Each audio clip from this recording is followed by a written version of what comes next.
prends soin de toi, là. Oui, Hein, tu me tu protèges. Je le sais. Compte toi-même. La rencontre du Rocher, du Trisac. Écoute, Benoît, quand Ouais. je parle. Oui, j'écoute, Sophie. J'écoute. Bonjour. Bonjour. On est pareil, toi et moi. Comment ça? Non, mais on est pareil dans notre attitude dans la vie quand... À propos de... à propos de Hugh Grant et Ashley Oui. Graham, parce que c'est une vidéo qui est vraiment virale en ce moment. Donc, on sait que dimanche, c'était les Oscars. Et au tapis rouge, tu sais, t'as des vedettes. Ça fait 40 fois qu'ils vont aux Oscars. Puis, ils commencent le tapis rouge. Puis, rendus à la fin du tapis rouge, ils se sont fait poser 40 fois les mêmes questions. Et là, Ashley mêmes questions. Les mêmes, exactement, Les mêmes mot à mot, maudites les mêmes questions. Niaiseuses. Alors là, il y a une vidéo qui est virale, c'est une entrevue, entre guillemets, entre Ashley Graham, la mannequin taille plus, et Hugh Grant, qui a plus besoin vraiment de présentation. Et là, elle lui pose des questions et ça se passe mal.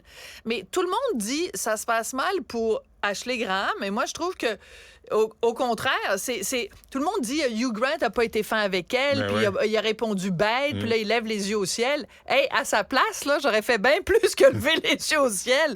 La fille, elle lui pose des questions insignifiantes, puis elle s'attend à une réponse originale. Ben lui, il a décidé de ne pas jouer le jeu de cette espèce de petite farce. On va écouter juste un petit extrait de ça. Ah oui. Hugh Grant, you are a veteran of the Oscars, and you've been here a few times. Yeah. What's your favorite thing about coming to the Oscars?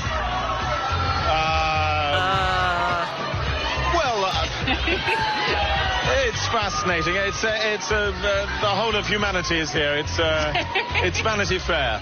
OK. Oh, alors lui, Fair. il dit « It's Vanity Fair ». OK? Si tu as un petit peu de culture, tu comprends deux choses. Premièrement, Vanity Fair, en anglais, c'est la foire aux vanités. Donc, qu'est-ce qu'il est en train de nous dire, Hugh Grant?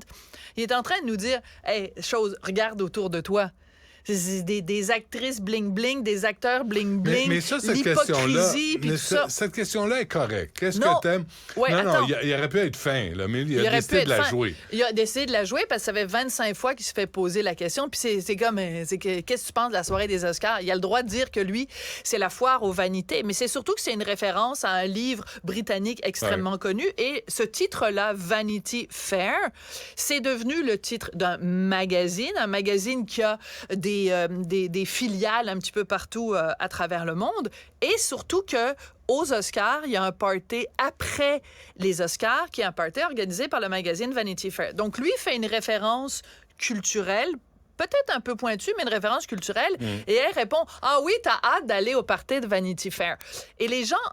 Il y a d'autres questions. À un moment donné, elle lui demande... elle sait plus quelle question lui poser. Elle lui dit « Qu'est-ce que tu portes? » Et là, lui répond « Mon costume. » Fait qu'elle répond « Oui, mais qui a fait ton costume? Tu sais, c'est qui, là? » Fait qu'elle dit, il répond « Mon tailleur. » Alors, il y a plein de gens qui trouvent ça méchant puis qui trouvent ça désagréable. Moi, je trouve que c'est l'exemple parfait. D'un côté, t'as cette espèce d'exubérance un peu, tu sais, est un peu comme ça, Ashley Graham. Ah, la, la, la, la, la, la. Mais c'est Puis ça là, son de rôle, l'autre c'est ce qu'on côté, lui demande de faire. Oui, mais et de l'autre côté, t'as le flegme britannique de Hugh Grant. Ouais. Et c'est ça son personnage à Hugh Grant. Il est toujours un peu décalé. Elle aurait pu jouer avec lui aussi, tu sais. Elle aurait pu le relancer. Elle aurait pu faire preuve d'un petit peu d'esprit et de finesse. Et je trouve que pour faire preuve d'esprit et de finesse, il faut que tu en possèdes un tout petit peu toi-même.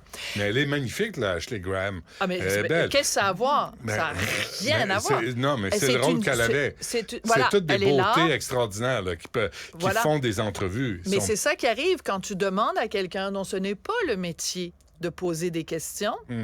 Et qui est là parce que c'est une mannequin. Parce que qu'est-ce que ça demande, le tapis rouge? Parle-en à Herbie Moreau, parle-en à des gens, justement, qui ont de l'expérience dans les tapis rouges. Il faut que tu sois capable, à tout moment, d'arriver... Tu sais, je veux dire, tu dis à Hugh Grant, t'es venu plusieurs fois ici, t'es comme un vétéran des Oscars. Quelqu'un qui est préparé aurait dit, Hugh Grant, vous avez été 22 fois en nomination aux Oscars. Tu sais, c'est la différence entre quelqu'un qui est préparé et quelqu'un qui n'est pas préparé. Quelqu'un qui connaît ses dossiers, mais en même temps, Sophie, quand Sharon Stone a répondu qu'elle portait un chandail Gap, ça fait le tour du monde. parce qu'elle était, je pense, aux Oscars avec un chandail Gap. Puis là, on m'a dit, oh my God, c'est la nouvelle tendance, c'est du Gap. Mais c'est une infopub roulante, là. Tu sais, on nomme un tailleur parce qu'on a payé pour la robe de une puis d'Emily Blunt. Oui, mais c'est pour ça que je trouve aussi charmant que Hugh Grant, il s'en fout. Et en plus, tu me parles de ça, mais rappelle-toi une fois où Hugh Grant, il fréquentait à cette époque-là Elizabeth Hurley. Et Elizabeth Hurley était arrivée, je pense que c'était aux Oscars, avec une robe qui était comme très dénudée. C'était juste des morceaux de tissu attachés avec des épingles. Et ça avait fait énormément jaser. C'est sûr que le tapis rouge, ça fait jaser aussi pour ce que les gens portent. Mais moi, j'aime ça, quelqu'un qui est un peu le mouton noir de tout ça. J'aime que Hugh Grant, il soit le grain de sable dans l'engrenage. Mais c'était quoi la présentation qu'il a faite? Je le cherche depuis tantôt. C'était drôle. Il présentait avec... Oui, alors il était avec Andy McDowell parce que Andy McDowell et lui jouaient évidemment... hydratante. Voilà. Alors, tu poses la question, tu fais les réponses. Tu fais la chronique tout seul la prochaine fois. Vas-y, suis-moi, ça gramouille. Et donc, mais c'est juste, t'es en train de me tester, voir si j'ai écouté les Oscars. Donc, il est avec Andy McDowell, avec qui il était en vedette, évidemment, dans Four Weddings and a Funeral. Et là, lui, Andy McDowell, qui a une chevelure magnifique, mais qui assume ses cheveux blancs. Et lui dit... Ben ça, c'est la différence entre... on a deux choses à faire aujourd'hui. On va présenter un Oscar, mais d'abord, je veux vous vanter les mérites de la crème hydratante, parce que voici Andy McDowell, ça fait des années qu'elle utilise une crème hydratante, puis elle a l'air de ça. Puis moi, j'ai l'air d'un cul, finalement. D'un scrotum. Bon, c'est à peu près au même endroit. C'est très drôle. C'était peut-être la meilleure blague de la soirée. Et en effet, mais d'autodérision, en plus. Il se vise lui-même. Mais voilà! Mais c'est ça, Hugh Grant. C'est ça, c'est cet humour-là britannique. C'est ça qu'on aime. Et moi, je ne comprends pas pourquoi tout le monde tombe sur la tomate de Hugh Grant en disant qu'il a été vilain. Il n'a pas été vilain. Il a fait preuve d'esprit, de l'esprit britannique.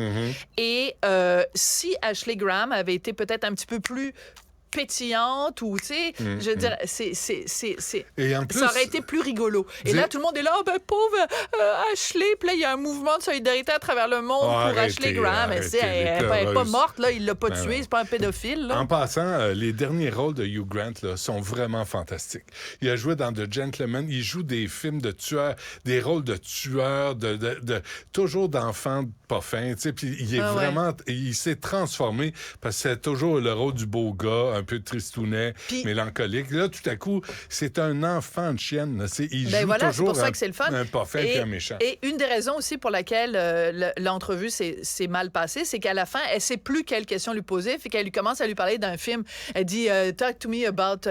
dis-moi, c'était comment tourner dans The Glass Onion? » Puis il la regarde, puis il dit « Ben, me niaises-tu? Je suis 30 secondes dans le film. » Fait que c'est ça aussi, c'est qu'à un moment donné, il a le droit d'être exaspéré et il a le droit, parce que quand tu regardes la vidéo jusqu'au bout, à la fin, il lève vraiment les yeux au ciel, l'air de dire « Et tabarnouche, c'était pénible, ça.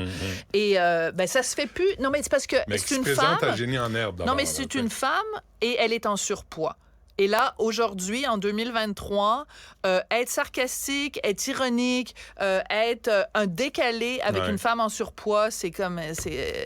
Faut pas créer de malaise. Il aurait mieux valu qu'il sodomise un petit enfant. Je pense que ça aurait été moins grave. Non, mais dans le sens que... Non, mais c'est rendu tellement... Non, mais c'est rendu, tu peux plus rien faire. Parce que c'est une femme. Imagine si en plus elle avait été handicapée, puis noire, puis queer. Là, ça aurait été l'enfer. Là, ça aurait pas été drôle. Il a été pas gentil avec une femme en surpoids. Là, le monde lui pardonnera. Moi, j'attends le commentaire d'Émile Bilodeau pour comprendre ce qui s'est passé. Merci, Sophie. On t'écoute à 2h30. Benoît Dutrisac. Sacramouille que c'est bon.